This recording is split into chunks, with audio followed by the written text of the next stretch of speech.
Hello, everyone. This is Sean from the Soccernostalgia blog. I have the pleasure to interview Dutch football fans, Mr. Paul Dekkers and Mr. Pim van Bokhoven. The duo are PSV Eindhoven fans, and they will recount their memories from the historical treble winning season of 1987-88. This interview is separate from a podcast series. This video interview will serve as a companion piece to a written blog presentation on PSV Eindhoven in the 1987-88 Champions Cup. Hello, Paul. Hello, Pim. Thank you for being here. You're welcome. Thank you for having us, Shahan. Can you please introduce yourselves and your trajectory into football? My name is Paul. Shahan mentioned already in 87 I was 9 years old. I've been a PSV watcher and a fan, of course, since 1986, since the 1986-87 season. And that's the first time that my father took me to the stadium for a game against, I remember, FC Den Bosch. And in the FC Den Bosch team, there was Hans Gillows, who later became the striker of PSV in the 87-88 season. And I remember very well that players like Ruud Gullit and René van der Gijp played for PSV in that game. And it was one of Frank Arneson's best games ever, at least in a PSV shirt. And when I got older, I got a season ticket and I went to every away game. But after you become a little bit older, you also get other interests in life. That doesn't mean that PSV is not very important to me anymore. And when you're young, and I was young in those days, you remember basically everything. The players, the results, the squad, everything that happened. So that's why it's a pleasure for me to participate in this podcast. So thank you for that. I'm a bit older than Paul, so my first time in Philips Stadium was with the successful generation of the 70s. My first time was 1978, PSV Ajax. But I have to admit I was a bit too young to really appreciate it. I was 6, was taken to the stadium by my father. But still, I can tell that I saw Van Bever and Van der Kuilen, which are both legends in the PSV history. I can say that I saw them. 87, 88, I was around 15. So then you live football quite intensively. So I think I remember it very well.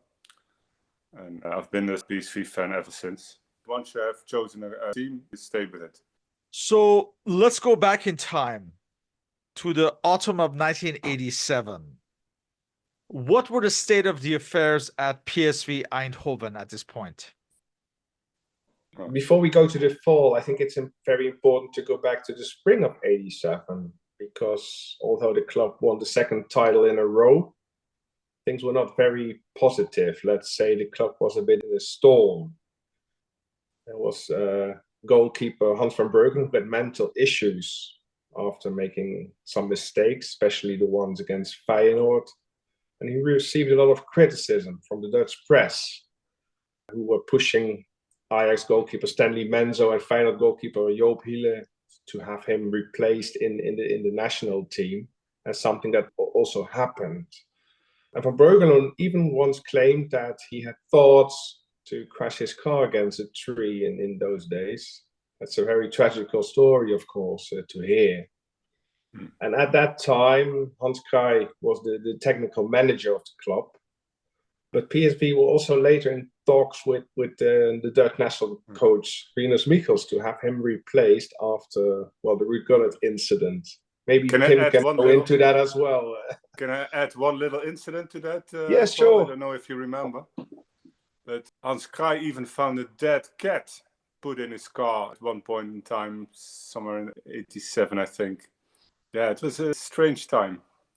Yeah, it was a very strange time. Yeah. And they even tried to sign Frank Rijkaard from Ajax. And they even managed to persuade him to sign a contract.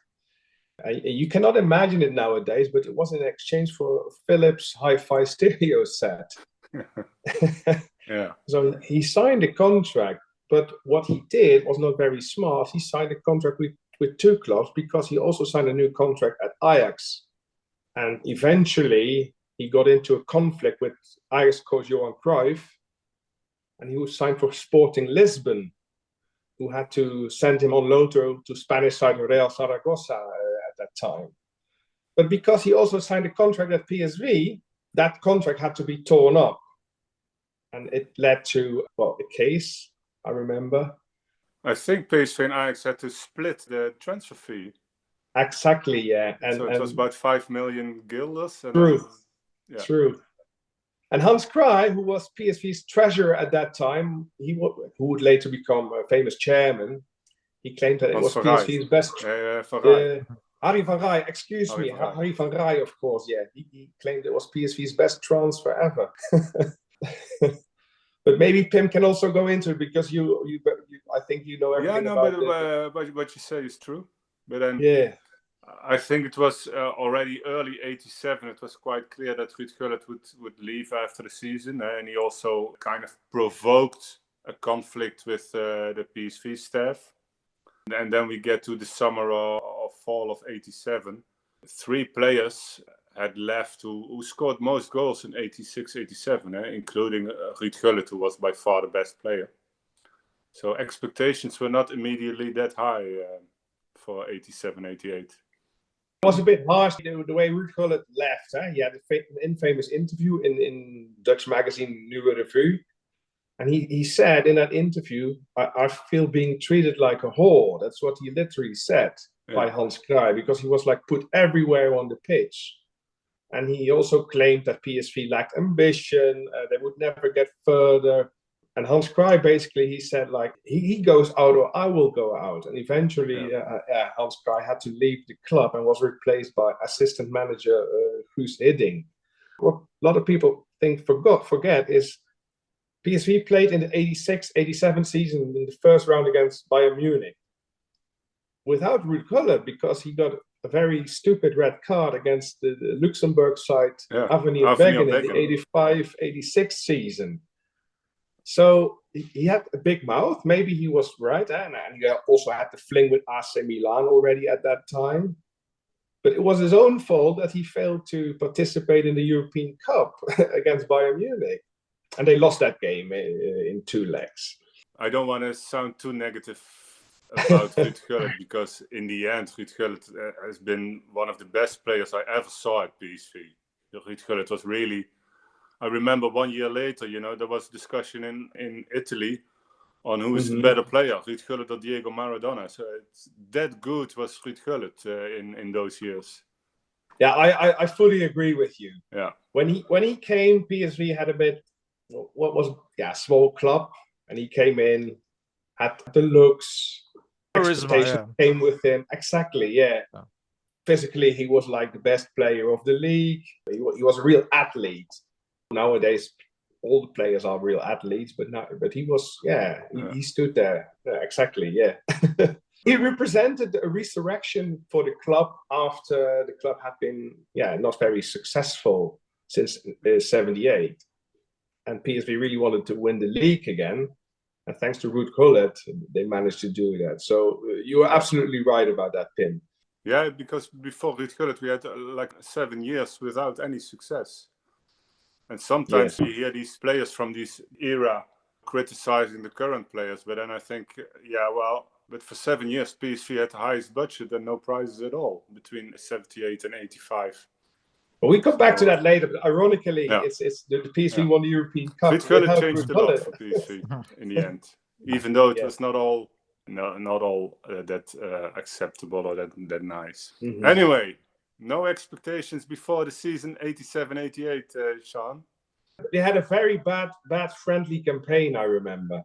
They lost against Atletico Mineiro, Club Brugge. Things were very negative. Let's describe the transfer activity in this off-season.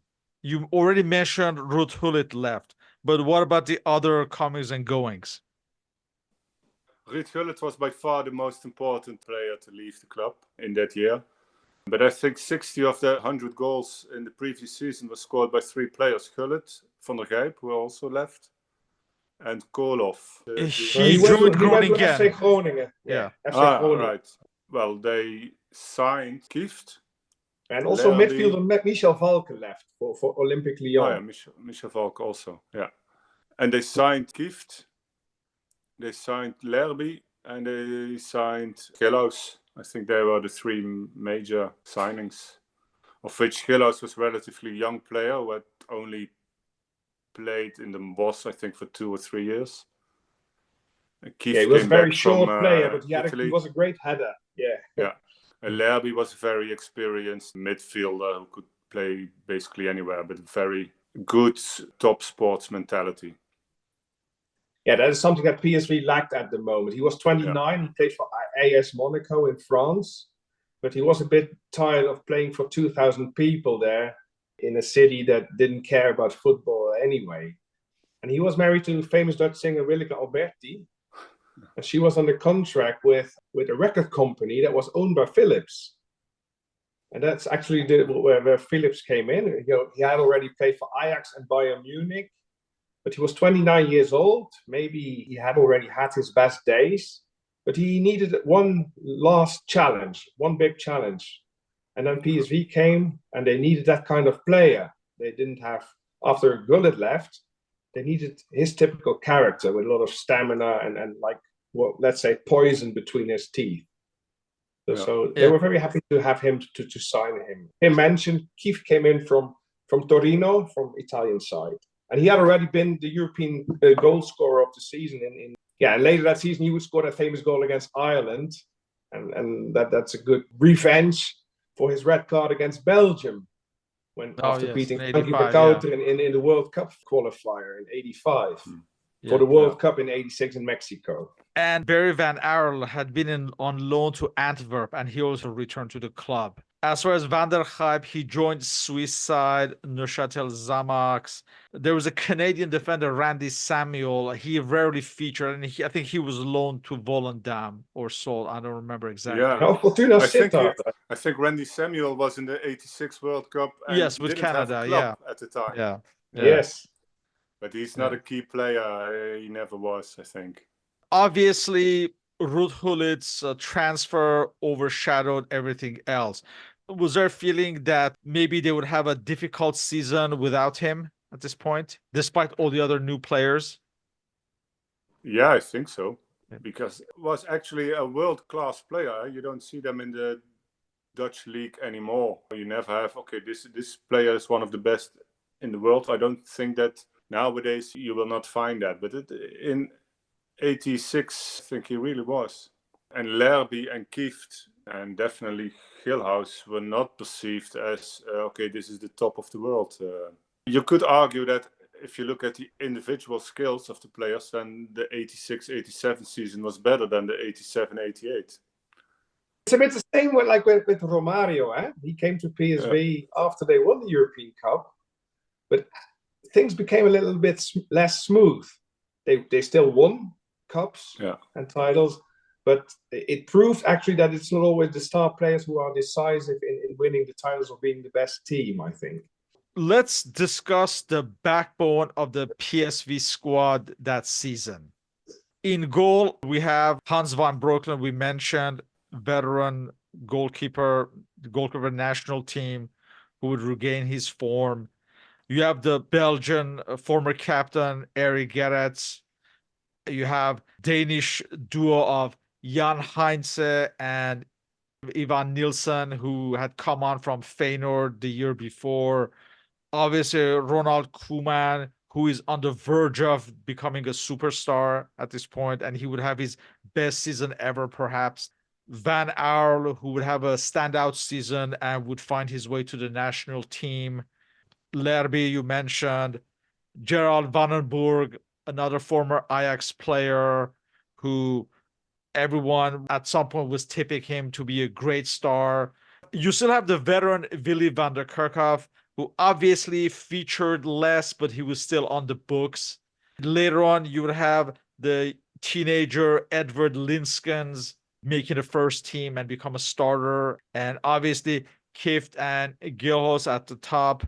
And you also still have the Norwegian veteran Halvard Thorsen, young striker Erik Viskal as well, who I don't think he featured as much, but he was a hope for the future. This team managed by Guus Hiddink, who at the time he was young, is like 40 years old, Obviously, he would have an illustrious career as a manager in the succeeding decades. But at this point, he was not a household name around the world. No, it was a coincidence that he became coach, actually. And I don't remember whether you mentioned Frank Arnesen, the left winger. You forgot Frank Arnesen. Yes. Oh, of course. My mistake. But he got injured in that season, and he was being replaced by Dutch left winger Anton Jansen, who came from Fortuna Sittard. And they first tried to approach Jesper Olsen from Manchester United, but eventually Jansen came. But he was injured as well when he came in. But that was in the winter. Yes. The winter period. Can I ask one question? Maybe Paul remembers, because you mentioned Guus Hiddink. There was also an assistant trainer, Hans Dorje.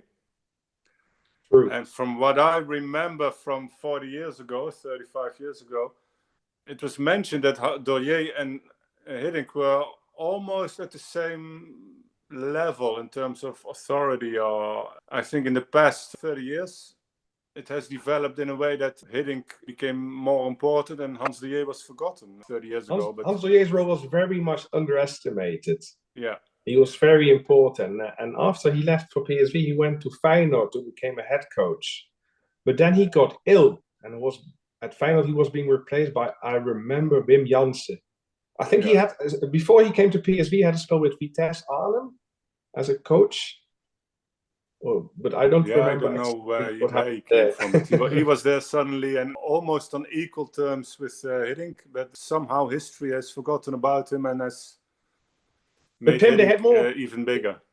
They had more assistants. They had also had Willy van der Kuilen. I think he was the head of the second team, together with Huub Stevens. Yeah, could well be. Yeah. They were all at the club at that time. Yeah, big names. Yeah. The one thing we notice that when we look at this, the backbone of this PSV side is the abundance of so many former Ajax players. The likes of Koeman, Lerby, Vandenburg, Kieft, possibly it could have been Rijkaard as well. And even you may just mention Jesper Olsen. But in fact, and it would not stop with these players. Years down the road, you would have the likes of Bosman and others also going from Ajax to PSV.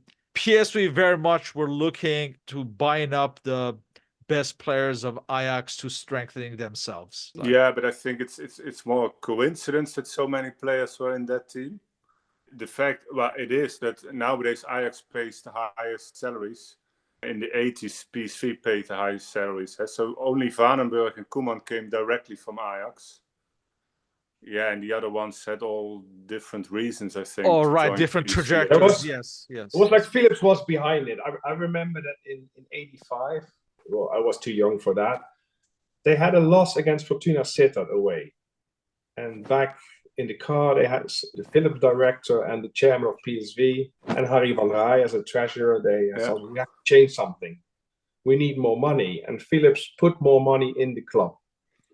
And that's why they could buy all these players, but the fees they paid for that, they were not that very high, actually. I remember they paid 800,000 guilders, which would be around 350,000 euros nowadays, for Ruud Gullit. So it's a very low amount. And Gerald Vandenburg, for example, he had a conflict with Johan Cruyff as well. Just like we mentioned with Frank Rijkaard. Cruyff was not an easy manager. He was not an easy person to deal with. And Vandenburg, he felt like he was not treated properly at Ajax. I still think he's one of the most underestimated players of the Dutch football because technically he was outstanding. He was fantastic also in this season. Yeah, we don't mention him in a lot, also not in this podcast, but he was very, very important for this team. Yeah, but I think, well, first of all, this game against Fortuna Sittard you mentioned, I lived in Geleen, that's near Sittard, so I was there. I live in Heerlen, by the way. Very disappointing night for me because all my classmates were from Fortuna. But anyway, I remember in the early 80s, if you would ask, okay, who's the most talented player, Rijkaard, Van Basten or Vandenburg, everyone would say Vandenburg. I think Cruyff did a lot of harm to Vandenburg's career. He later admitted that too. That he should not have damaged him so much mentally. Right. He also said, like, you cannot be. He made fun of his voice, right? Yeah. Because of Yeah. his voice, exactly. Exactly. And later he admitted that he made a big mistake by that. Yeah. But Cruyff is not as popular in Brabant as in the rest of Holland, Sean. Yeah. Really? Wow. Yeah, and well, the origin is from the 70s, but that's a bit beyond the subject of today. Yeah. How are the chances of PSV viewed for the upcoming Champions Cup at this point? I don't think anybody would think that get very far, because in 86, 87 they didn't get far, 85, 86. It was a long time ago that PSV proceeded pretty far into a tournament. I think it was from the late 70s or maybe 1980 or so. But then usually ended before Christmas. At those days, you had, like in the 80s, the draw was a lottery. You had 32 champions put in a bowl, and there was a draw, and you could face anyone. So they were quite happy, I remember, not to face the big teams in the first round, like they had in the 86, 87 season against Bayern Munich. Yeah, you could have Real Madrid, Porto, Napoli, Bayern Munich. You could all face them in the first round if you were very unlucky. Yeah. Where were you each in life ahead of this season? Well, I was in high school in the south of Holland. I was in primary school, yeah. And I remember that not every game was broadcasted live on television in those days. And not the games against Galatasaray in the first round. We will talk about that as well. But I remember that more than 10,000 Turkish people were in the stadium, and also a lot of them were waiting outside, because you have to imagine that there's a big Turkish community in the Netherlands and in Germany, which is not very far away from Eindhoven. They really had problems to manage security and all. I remember from the first leg in Eindhoven. I don't know if Pim visited that game. I was not there. But that's something I remember very well. That match was on September 16th, the first match at Eindhoven. And PSV won this match 3-0. In the second half, Gilhos, Ronald Koeman, and Adi Kut scored the goals. And as far as Adi Kut, we should mention that he was also capped in this season, later in the second half of the season. PSV won the first match 3-0. 2 weeks later, on September 30th at Istanbul, they lost 2-0. And it was 2 goals in the first half. One of them was an own goal by Ivan Nielsen. So there was some worry. But in general, PSV were much stronger than Galatasaray. Well, you mentioned Adek Koot. Thanks to his hammering 30-meter shot in the junction, they eventually managed to go through to the second round. And they really played a good game in the first leg. Didn't manage to score in the first half, but all goals were in the second half. And away, it was like, it's called a Batlam in Istanbul. And they were very much impressed. And after the first half, they were 2-0 down. So they were very anxious. I think because PSV was a lot stronger than Galatasaray. And Turkish football was really, Turkish club football was really, well, not advanced at all. I think it took them about 5 or 6 more years before they started to be serious opponents. I think they totally underestimated the second leg. And that's what happened. So even without other coach goal, they might have not started so lightheartedly. Galatasaray, they had like the goal scoring legend Tanju Çolak. I don't know if I pronounce it properly in Dutch or in English, but he was in the 85 season, like 3rd on the European top scorer list. And also the striker of the Turkish national team. And talking about Adek Koot, if I may, I remember he later went to France, to Cannes. Yes, to Cannes, yeah. And at Cannes, there was a very young player, Zinedine Zidane. Oh, in the 80s, late 80s, yeah. And Adek Koot, he called PSV manager Ploegsma. He said, there's a very young, talented player here. Maybe you should look at him and maybe sign him. And they said, no, we don't need him. Oh, really? I didn't know. That's something that happened later on, yeah. Adek Koot once said that in an interview later. I think Vandenberg also went to Cannes around the same time, like later on in the 90s. He stayed at PSV for quite a long time. Well, he ended up somewhere in Germany. He signed a life contract at PSV, and eventually he regretted it because he could have signed for AS Roma as well in Italy, but he stayed. He also went to Japan. Yes. Iwata, and I just had to look it up, but you are absolutely right, Shahan. In this 97-98 season, he played for Cannes. before he joined 1860 Munich. Yes, and he also played for FC Utrecht in the Netherlands. Well, he was from Utrecht originally, I think, so he's finally home. Yes. The second round is against Austrian side Rapid Vienna. On October 21st, it's the away trip at Vienna. PSV wins 2-1. PSV took the lead in the 7th minute through Van Aerle, and Rapid Vienna tied the match with a penalty kick through Zlatko Kranjčar before in near the end, in the 77th minute, Gilhos scores the winning goal. So PSV wins a precious away match to look forward to the home leg on November 4th, which they would win 2-0. Lerby would score in the first half and Gilhos just before the end. Relatively easier matches against the Austrian champions. I remember that Hans van Breukelen, they were in Vienna the first leg. He got a phone call from the hospital. You have to come to the hospital because your wife is giving birth to a baby. Well, unfortunately, I cannot come because I'm in Vienna. I have to play a game for PSV. So he missed the birth of his first child, I remember. And later, regrettably, his wife died because of an illness. Yeah. I think Rapid Wien, that was perceived beforehand as, okay, this is a 50-50 match. Okay, PSV Rapid Wien, it can go either way. And I remember being very happy that they won 2-1 away because, well, I didn't know what the outcome was going to be. But I thought that, okay, this is a 50-50. And that's the perceived level of PSV at the time.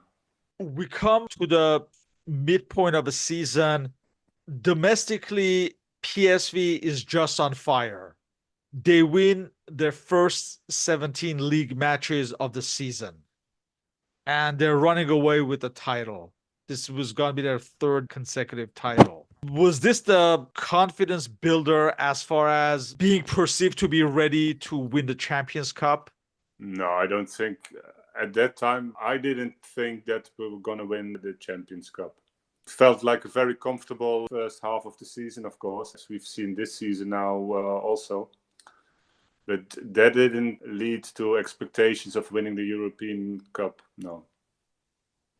No, because the Eredivisie was a different league. I think that Eredivisie league was stronger than the Eredivisie is today, but we can argue about that. Ajax now they have a very, very bad season. They're coming a bit up now, but those days they really had a good team that reached the European Cup Winners' Cup final, whom they lost against the KV Mechelen from coached by Aad de Mos. And they had won the trophy the year before, of course, against Lok Leipzig. But the Cup Winners' Cup was always the easiest to win. We never won it, unfortunately. No, that's right. But usually, Champions Cup was the hardest to win, then the UEFA Cup, and then Cup Winners' Cup. Because of the Eredivisie dominance, they could concentrate more on the European Cup because they already knew we're going to become Dutch champions. I think that's no problem. There's no doubt about that.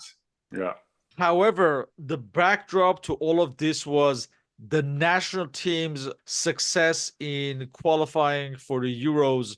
So there was a feeling of that Dutch football was back at the forefront. Ruud Gullit won the Ballon d'Or at the end of 1987. PSV is winning all these games. Ajax is advancing in a Cup Winners' Cup. Do you think with all of that, there was not maybe somewhat of a confidence for the Champions Cup? But we didn't know that in the winter of 87, 88. You have to imagine the Dutch team qualified for the first time after the European Championship in 80. But it wasn't easy. They faced Greece. They had problems beating Greece. We had the incident in the Kuip in Rotterdam against Cyprus that could have eliminated the Dutch national team from qualifying. Eventually, that didn't happen then, and the Dutch national team won the European Cup. But back then, I don't think, but Pim, please correct me if I'm wrong, that they were that confident at the moment. No, there was no reason for that. Not at that moment. No, I think the realization that Gullit, Rijkaard, Van Basten, Koeman were four of the best players in the world, that was not something that people realized in winter of 87-88. After the Euro 88 more. Yes. And again, Van Basten was very much injured in that season. He hardly played in that season.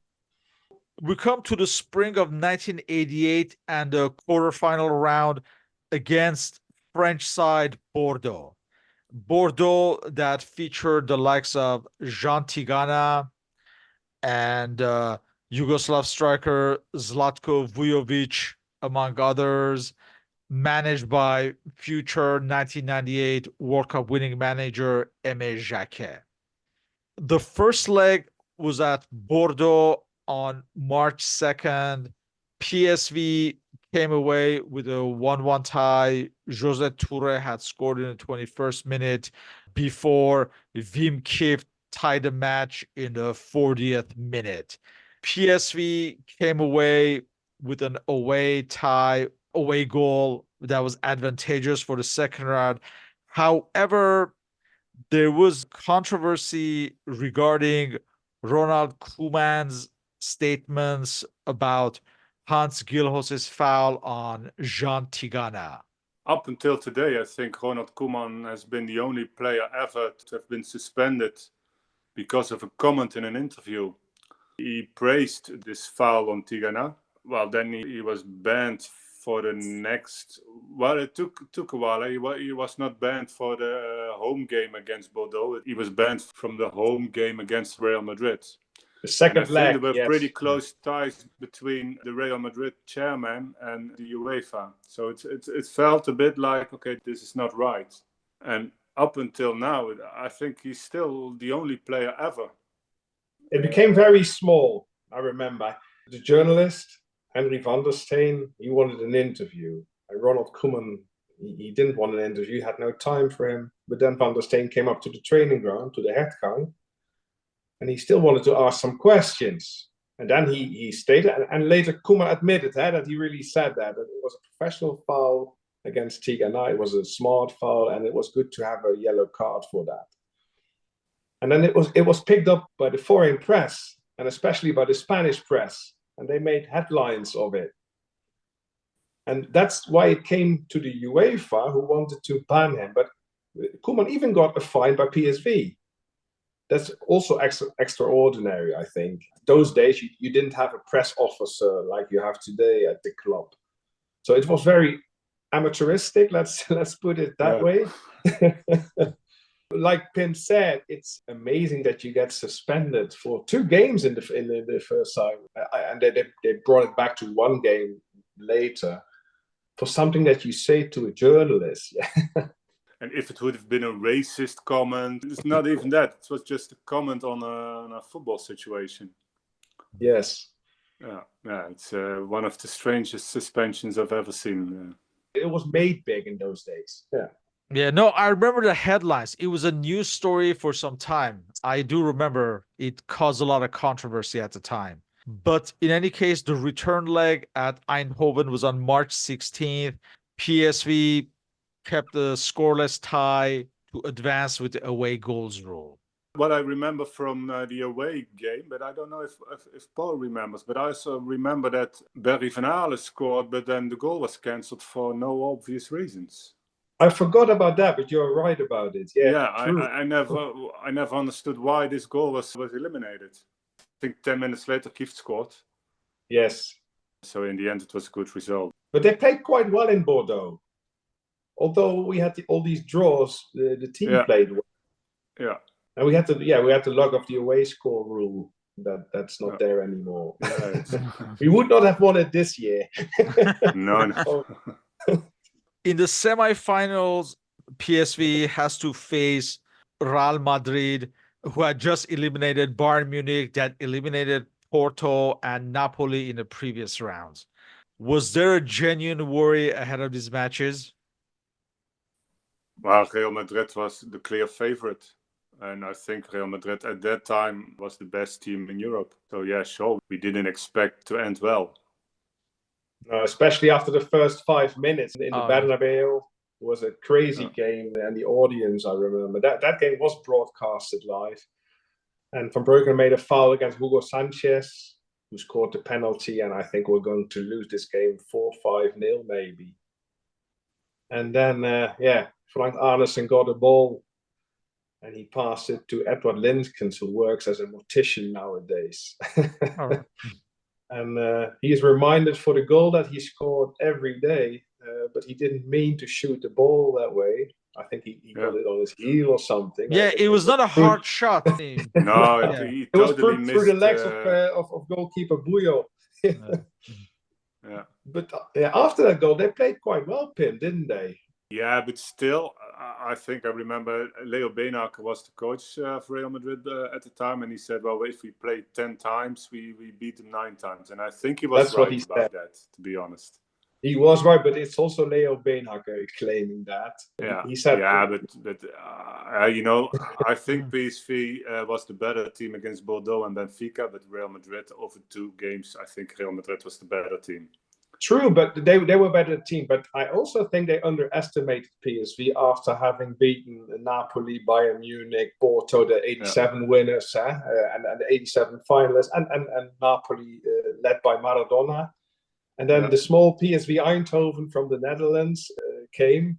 Oh, and it would have been a walkover, a walk in the park. That's actually what But Leo I don't Beenhakker recall thought. that it was Real Madrid who beat Napoli, for instance. Yeah, No, they did. first round. Yeah, in an empty stadium. Oh. Why was it an empty stadium? Because the previous season against Bayern Munich, there was some crowd trouble, suspended them from playing at home. Real Madrid had to play in an empty stadium for the first round against Napoli. And I think in the second round against Porto, they had to play in another city. I think they played at Valencia.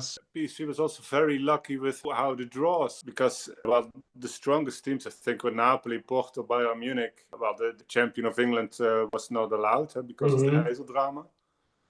So Real Madrid, well, they could have drawn a lot worse than what they did in the end. Yeah, I agree so on Real that. Madrid took a lot of the effort. Later, Guus Hiddink became the coach of Real Madrid. Hiddink was there, and they claimed it's one of the biggest club traumas in history. Oh, Real Madrid, yes. That they lost against PSV. I think it is considered. A lot of that generation, Michel, Martin Vasquez, Butragueño. I think Butragueño, yes. They think they look at this like this was their one opportunity to win the Champions Cup that season. And that team did not win that cup, and I, in my opinion, but maybe I romanticize that. It's one of the biggest Real Madrid teams ever. Right. They trashed everyone in La Liga that season. In Eindhoven, we could have lost that game. There was the bicycle kick by Hugo Sanchez that was saved by Van Breukelen. But what people might forget is that PSV got the best chances in that game. Vandenberg should have scored. Lerby hit the post. And Lerby hit the post, exactly. Yeah. And that's what people forget. And Leo Beenhakker says we should have trashed you, we should have hammered you. But that's not completely true, in my opinion. So just like the match against Bordeaux, the second leg at Eindhoven on April 20th ended as a scoreless tie. And again, PSV advanced with the away goals rule.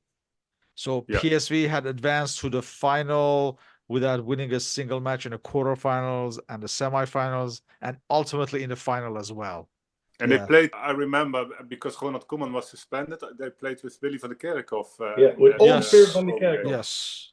He was like 37 really well. or 36. 35, 36, yeah. Something like that, yeah. Willy van der Kerkhoff, he wanted to quit before this season. But then Hiddink persuaded him, I need an experienced player who's just there, just taking the youth up. Maybe you're not going to play a lot, but I need you.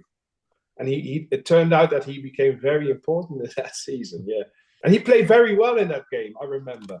Yeah, and he would retire at the end of the season. Yes, he would retire, yes. PSV are running away with a league title at this point. They win the Dutch Cup final against Roda JC Kerkrade 3-2. That's 2 titles out of the way. Now, the final at Stuttgart was against Portuguese giants Benfica. After eliminating Real Madrid, I imagine PSV would have been the favorites for this final. I'm not really sure about it. Maybe Pim is, but I remember Yeah, the but important player of the Benfica, slight favorite, Diamantino. I think you're right. Diamantino, a very good player of Benfica, was injured.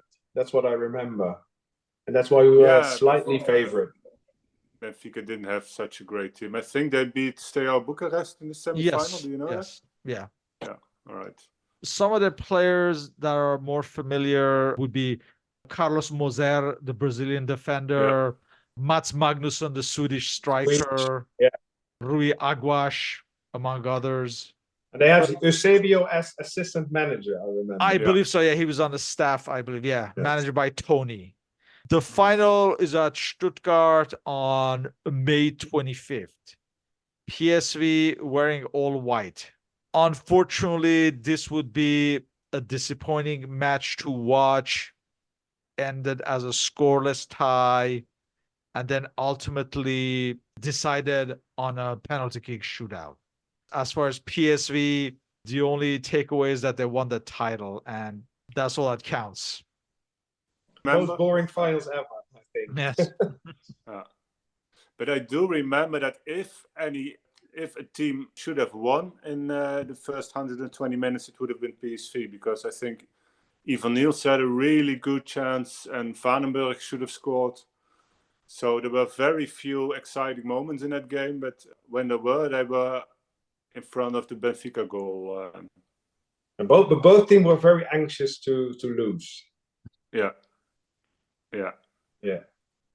And then we had the penalty shootout, which is usually not something that ends well for Dutch teams, but here's the exception.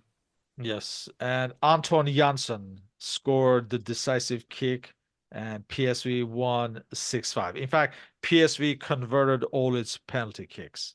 Yeah, I think here's an interesting detail, is that after the fourth penalty, Lerby cursed at Van Breukelen, saying, well, you should stop a ball now.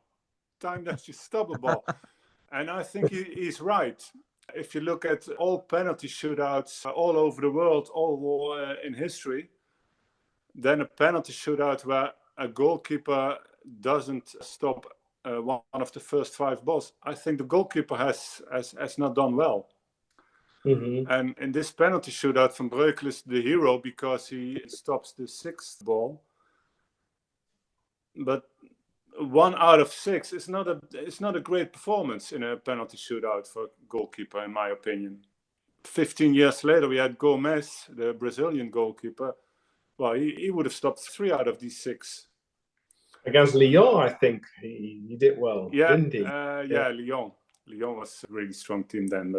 But my point is, you can be more critical about how the goalkeeper does in a penalty shootout. Usually it is, okay, the guy who takes the penalty, well, he can fail.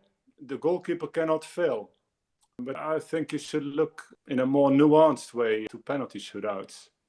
But Van Breukelen gained more confidence with that because he stopped a penalty from Igor Belanov in the European Yeah, but Champions that was a month later. Yeah, 1 month, exactly 1 month later. Yeah. Well, we won, and that's the most important thing. But we lifted the cup. Let's be a little more critical on how a goalkeeper keeps a penalty shootout, because there's a lot to improve there. Do you guys remember the celebrations back home? Very different from any regular championship, to be honest. I was young, but I remember the arrival at Eindhoven airport with all the people waiting there. And you have to imagine that up to and until now, Eindhoven still is the smallest city that has ever had a European Cup winner or Champions League winner. And most of the citizens used to work for Philips back then. So they had like a real relationship with the club. They also had season tickets working at Philips. And Philips has moved to Amsterdam now, something that is still felt very harshly by a lot of people in Eindhoven. I was not in the celebration itself, but I know what it meant to the people and to the city. I remember the beige suits they were wearing. Yeah. Looking at the season as a whole, was this Ronald Koeman's greatest season ever, you think? Yeah. In my opinion, it was, because although he had some great seasons at Barcelona, but in Catalonia, he was not He was one of the stars, but not the big star. But in this PSV team, thanks to the sacrifice of other peoples like Ivan Nielsen, for example, they enabled him to rise and shine, and to play up front in midfield. And that's why he managed to score 21 goals as a libero, as a sweeper in the league. And that's actually quite amazing. And I think he was 25 back then. He was physically at his top, in my opinion. We mentioned young players like Linskens and Gilhus who stood out, while others like Barry Van Aarle found their way to the national team, and Wim Kieft, who kind of had been out of the limelight with the national team, he also found his way back to the national team. And of course, there's that famous goal against Ireland at the Euros. Who else do you think stood out in this season for PSV? I think it was more like, okay, it was a very strong team, especially defensively. It was very solid. If you would compare that team with today's team, then I would argue that today's team is stronger in the attacking opportunities. If you look at where was the quality of that team, it was more in the back with Koeman, Nielsen, Gerets. And then you had also two midfielders who would think defensively, like Van Aarle, Lerby. It was more a team performance, and I think Ronald Koeman was really well, and Van Breukelen was a really good goalkeeper. So I think Ronald Koeman was really the only one who stood out. And I do remember some individual players playing great in certain matches. I remember the away game in Madrid. Lerby was incredible. Kieft managed to keep all balls with him, so giving PSV the opportunity to come out, because he kept the ball waiting for everyone to connect and they could play. But over a whole season, I think Ronald Koeman was the only one who really. Pim, what's your opinion on Vanenburg's part in that season? Well, Vanenburg was very important, also in the previous season and the seasons after that. But I don't remember Vanenburg being like Koeman standing out. I agree with you that the technical skills of Vanenburg are really great. So there was not a lot of creativity. So it was a team performance, and you need Vanenburg for the creativity. But Ronald Koeman was the biggest star in that team in that year. Yeah. The year before, Koeman and Vanenburg both played for PSV as well. And then I think it was more equal between the two. Well, they both had different skills. Eventually, they had other careers as well, because Koeman 1 year later went to Barcelona. Vanenburg never reached it to the European top, at least at club level. Yeah. In closing, historically, is this season PSV's greatest season ever? And how is it looked upon by younger generations? Well, it's hard to say whether historically it's the club's greatest season, but it's been a while, of course. But if you look at just the facts, I don't think there's a doubt about that this has been the greatest season for the club. But I remember that one of our predecessors in the podcast claimed that the 77-78 season, and maybe Pim can add something to that, when the club won the league title and the UEFA Cup was more impressive. And that may be true and debatable, but winning the treble is something unique, and not many teams in Europe have achieved that. And furthermore, I think what is of importance is that most of the Dutch players in that team later won the European Championship with the Netherlands in West Germany. So that was the proof that this PSV was a very strong team. And besides that, I emphasize that although it was with all those draws, PSV eliminated one of the greatest club teams ever, in my opinion.